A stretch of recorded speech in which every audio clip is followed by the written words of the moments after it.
સ્વાગત છે આપનું આપની પોતાની ચેનલ પર. આજે આપણે જાણીશું શરદ પૂર્ણિમાનો મહિમા, તેની પૌરાણિક કથાઓ, ધાર્મિક તથા વૈજ્ઞાનિક મહત્વ અને કેવી રીતે આ રાત્રે આપણા જીવનને આનંદ, આરોગ્ય અને આધ્યાત્મિક શક્તિની પ્રાપ્તિ થાય છે. તો ચાલો શરૂ કરીએ. શરદ પૂર્ણિમા. શરદ પૂર્ણિમા એ હિન્દુ પંચાંગ અનુસાર મહામાસની જે પૂનમ હોય છે, જે પૂર્ણિમાની તિથિ હોય છે, તેને શરદ પૂર્ણિમા કહેવાય છે. દિવસે ચંદ્રમા પોતાની સંપૂર્ણ કળાઓ સાથે ધરતી ઉપર પ્રકાશિત થાય છે. શાસ્ત્રોમાં જણાવ્યું છે કે આ રાત્રે એ ચંદ્ર કિરણોમાંથી અમૃત વરસે છે. શાસ્ત્રો મુજબ આ રાત્રે ભગવાન શ્રી કૃષ્ણે ગોપીઓ સાથે રાસલીલા રમી હતી, જેને આપણે મહારાસ તરીકે પણ ઓળખીએ છીએ. એવું કહેવાય છે કે ગોપીઓના ભક્તિભાવને જોઈને શ્રી કૃષ્ણે અનેક સ્વરૂપ ધારણ કર્યા હતા અને દરેક ગોપી સાથે અલગ અલગ રાસ રમ્યા હતા. આ કથા આપણને બતાવે છે કે ભગવાન પોતાના ભક્તને ક્યારેય એકલા છોડતા નથી. બીજી એક કથા અનુસાર માતા લક્ષ્મીજીની પૂજા આ દિવસે ખાસ કરવામાં આવે છે.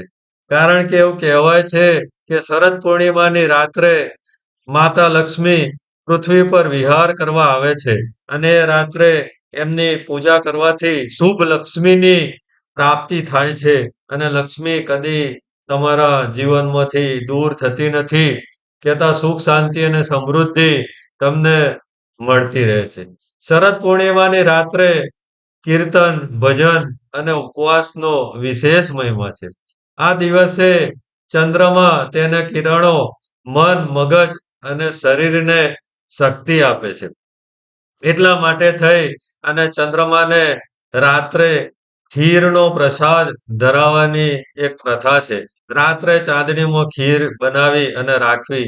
ખીર ના હોય તો દૂધ પૌવા પણ તમે રાખી શકો છો. સાથે સાથે તમે દૂધની કોઈ પણ બનાવટ અથવા દૂધ પણ ચંદ્રમાને ધરાવી શકો છો. ચંદ્રમાના કિરણો પડેલો આ દૂધનો જે પ્રસાદ તમે ખીર ધરાવી, તમે દૂધ પૌવા ધરાવ્યા, દૂધ ધરાવ્યું કે દૂધની બીજી કોઈ પણ વસ્તુ બનાવી અને ધરાવી, તો એ પ્રસાદ એ અમૃતતુલ્ય પ્રસાદ કહેવાય છે અને તેના ખાવાથી આરોગ્ય, સમૃદ્ધિ, સંતાન સુખ મળે છે. તો એ ચંદ્રમાની ચાંદની રાત્રે શરદ પૂર્ણિમાએ અવશ્ય દૂધ પૌવા, ખીર કે બીજી કોઈ પણ દૂધની આઈટમ કે દૂધ એ ધરાવવું અને એનો પ્રસાદ આરોગવો જોઈએ. વૈજ્ઞાનિક રીતે પણ આ દિવસ ખૂબ મહત્વનો છે. ચાંદની રાતે કુદરતી ઠંડકનું સંતુલન વધે છે.